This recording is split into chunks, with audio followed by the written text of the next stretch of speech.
Westminster. She's also the director of the Royal City Literary Arts Society.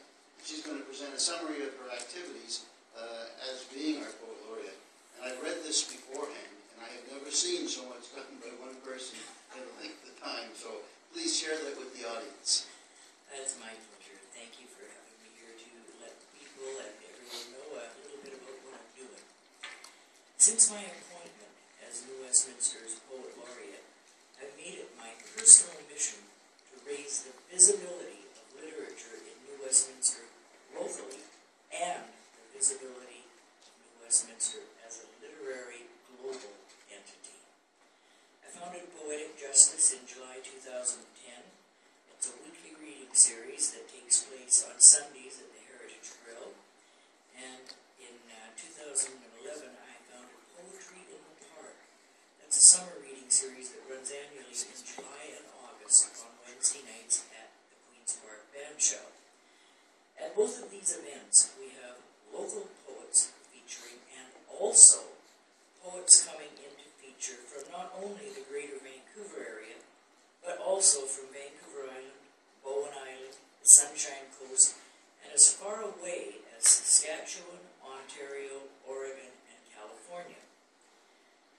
In December 2012, I founded the newly formed Royal City Literary Arts Society. Its mission is to foster and develop emerging writers and to assist established writers in all genres of writing. Our head office will always be located in New Westminster, but our vision is a global society, so writers from everywhere can network with each other. Then when they travel, they will have writer connections. They can ask about where the literary open mics are and who they can contact to possibly schedule a feature appearance for themselves while they are in that city. At this point, we have members from BC, Alberta, New Brunswick, Ontario, California, Australia, England, and India. So we're getting our global reach out there. And recently, just Saturday past, at LitFest New West on April 13th, the Arts Council allowed Royal City Literary Arts a 15-minute spot at their gala evening event to showcase the 3 winners of our first writing contest.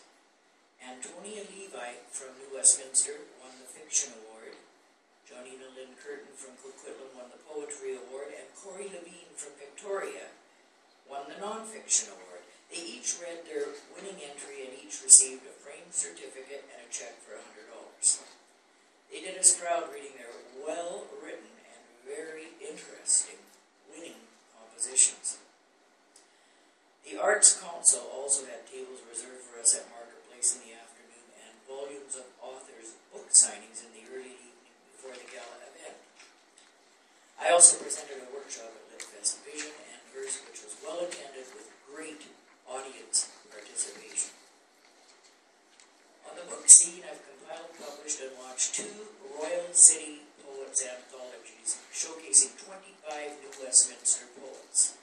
I've also compiled, published, and launched 3 international anthologies that include both Royal City poets and poets from BC, Alberta, Ontario, Prince Edward Island, New Brunswick, everywhere, international, France, India, Belgium, USA, letting them know we're here and that they get to know a little bit about our poets, because these poets from the other countries want to read the book because they're in it, so they read our poets also, which is pretty very nice. I've also edited and published and launched 3 poetry books by 2 of our Royal City poets, Alan Hill's The Upstairs Country and Valerie Park's Pathways and Wisdom of a Thousand Fools. Very, very good books in the library in New West for anybody that would like to read them. I've featured it at many events and venues and also on radio and TV. I've led workshops, Right from the Heart, Writers Etc. in Los Angeles. I've been keynote speaker and panelist at events Word on the Street, Black Dot Roots Cultural Collective, Right on the Beach. My poetry's appeared in a variety of local and international anthologies, magazines, newspapers, e-zines in USA, England, India, Belgium, and Australia. I think it's important that New Westminster poetry are sprinkled globally so that they know we're here and we have some really good writers, and there are some really excellent writers in the city. I also review books, write prefaces, and do a few things like that.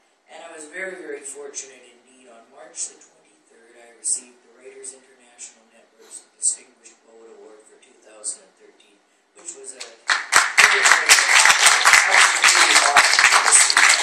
it made me very, very happy indeed.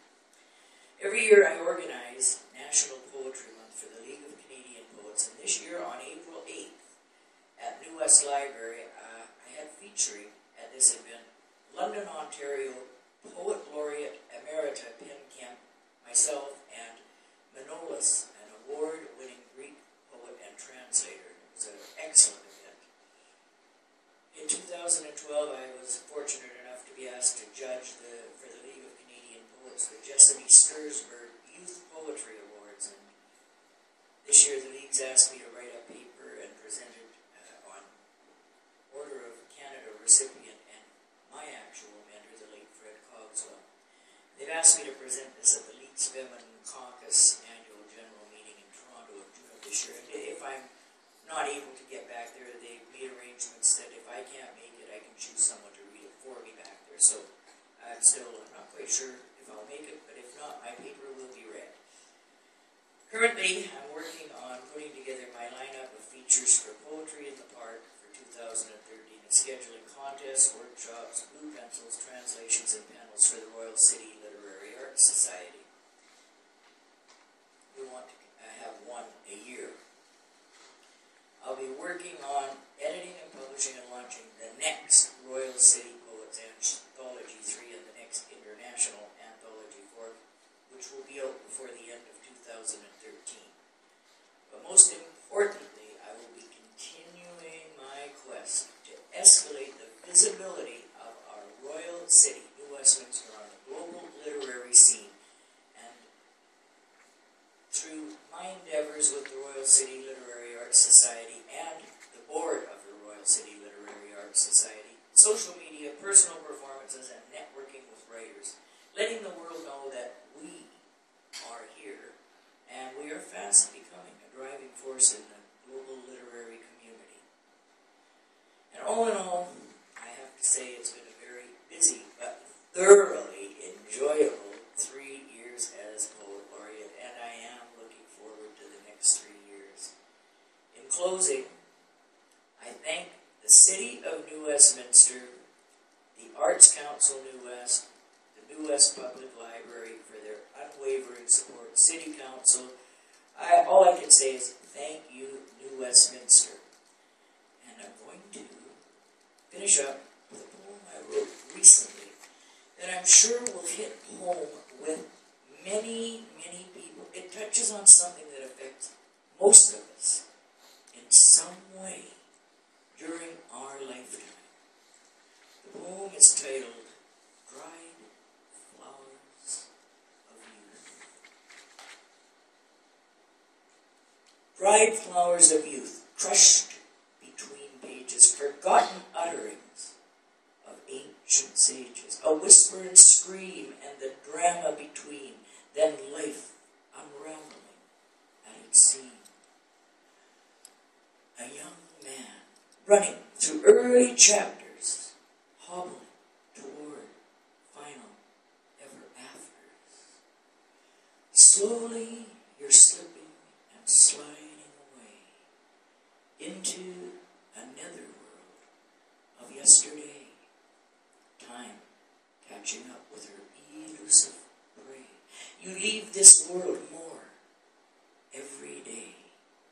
And oh, that I could follow you there and leave behind this worry and care, and build with you castles on the beach, in that world you visit when you're out of reach.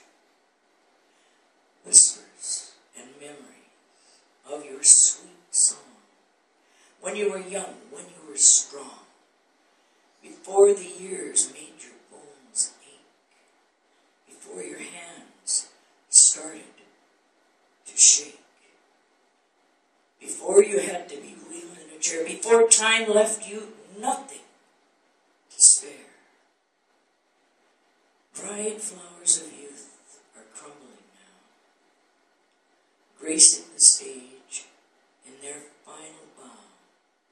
Your frailty of heart will soon set you free, and far, far away you'll fly from me, to a place where streets are paved with gold, where dreams cannot be bought or sold, a place where music never ceases to play. It will call softly to you and take you away. And as you leave this world behind, the best part of me will become undefined. Thank you. Thank you, President. Well, thank you very much, Candice. And Councillor Harper, please. Well, thank you, Worship, and thank you, Candice, for coming tonight and giving your report. I think this is probably the first time, I'm not sure we've ever had a report before, from the Poet Laureate.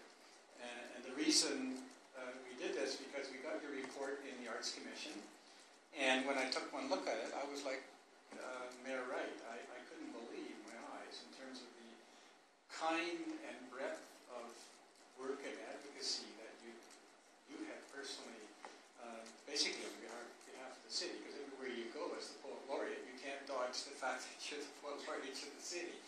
And I looked at Los Angeles, maybe Simmons and Calgary, and it just seemed to go on, and all the different kinds of awards you've gotten as well, which is really quite significant. So then the Arts Commission made a recommendation that you come and give a report, because I think it's important for the entire city to see the kind of work and advocacy, really, what you're doing on behalf of the city right across probably the globe when you really add it all up. So I'd like to thank you for your diligence that you bring to the job, and let's have another great 3 years. That sounds great, and I really enjoy doing it. I'm a bit of a workaholic. Thank you. Councillor McIntosh. Yes, Candice, you and I were talking, and I remember you being on a committee that had nothing to do with poetry. Years ago we met, and you say thank you to New Westminster. Well, we say thank you to you. Your poetry just almost leaves a person speechless. It's just, the emotions that he invokes, etc. So, thank you again. Thank you. Thank you so much for the vote of confidence. Everybody appreciate it very much. Well, thank you again, Candice. And I guess what we'll say is don't wait too long, and maybe make some efforts to come here when you have something that you think of interest to us or a new poem. We'd be glad to have you. Great. It'll be shorter for sure because I crammed 3 years into the